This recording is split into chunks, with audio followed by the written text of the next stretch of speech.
Maamulada Gobolka Mudug ee Galmudug iyo Puntland oo kulan ku yeeshay magaalada Galkacyo ayaa sheegay in xaalad degdeg ah lagu soo rogay magaalada Galkacyo gaar ahaan goobaha ay isugu yimaadaan dadweynaha si loo xakameeyo faafitaanka cudurka COVID-19 oo khatar badan ku haya dunida qaybaheeda kala duwan. Gudoomiyaasha Gobolka Mudug ayaa sheegay in laga bilaabo 20ka bishan uu dhaqan gali doono bandow ka dhana faafitaanka cudurka COVID-19 waxaana la mamnuucay gaadiidka imaanaya magaalada Galkacyo kuwaas oo ugu horeeyo gaadiid keenaha qaadka arinta aan isugu nimid waxay tahay inaanu qabanno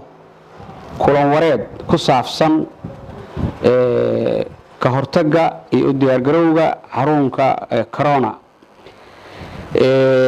anaga oo tixgelinayna amarada ka soo baxay madaxweynayaasha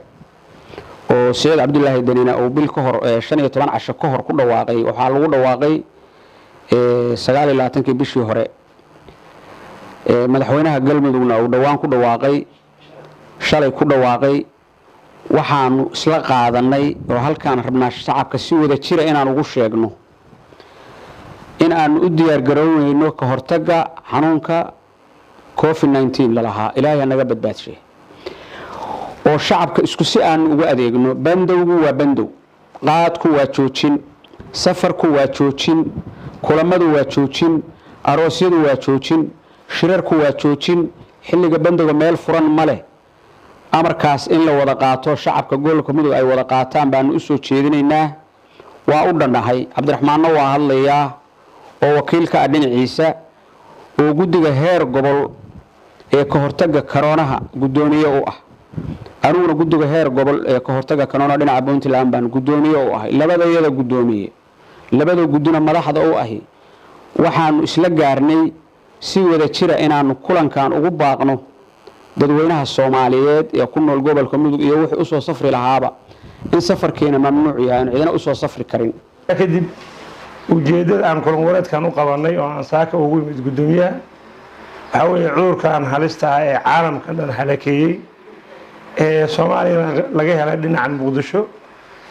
inaanu ka soo jeedino baaqaas oo aan u dabagalayno madaxweyne Dani iyo madaxweyne Qorqor baaqay soo saareen oo ah ummadda in loo naxo ummadda inaanu ka wacyi gelino baad caafimaad ay noqoto haday ciidan noqoto haday gudoomiyaasha noqoto waayo dadka aan xukumayno aan la joognaa waa inaan wax walba oo dhib inaan u sheegno qaabka looga hortagi lahaa oo madaxweynayaasheedu nagu amreen taasaan isku nimid kulankan laga soo saaray go'aanka bandowga magaalada Galkacyo ayaa yimid kadib markii shalay uu madaxweynaha dowlad goboleedka Galmudug uu magacaabay guddiga ka hortagga caabuqa COVID-19 kuwaas oo qayb ka yahay gudoomiyaha gobolka Mudug Saadad Saciid Nuur Galmudug TV Galkacyo.